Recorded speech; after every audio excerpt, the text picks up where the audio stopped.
Okay, so today is day 19. Can't believe it's already the 19th. And the frosted gingerbread man.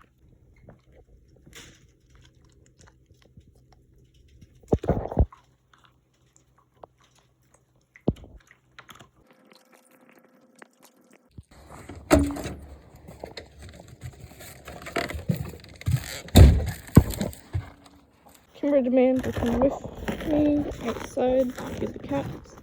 This is medicine for them, don't worry. Right, here's Sissy. Firecracker isn't here, and they also didn't eat their food from yesterday. I'll get them some fresh water and there we go. Let's look at a different thing to add to this. And Sissy wasn't here, and only half the food was eaten, so I was like, something's wrong. It was.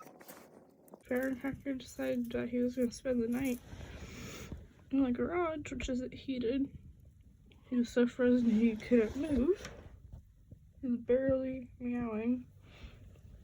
Got him warmed up, and he's struggling to stand, but he's drinking a lot of water, so that's a good sign.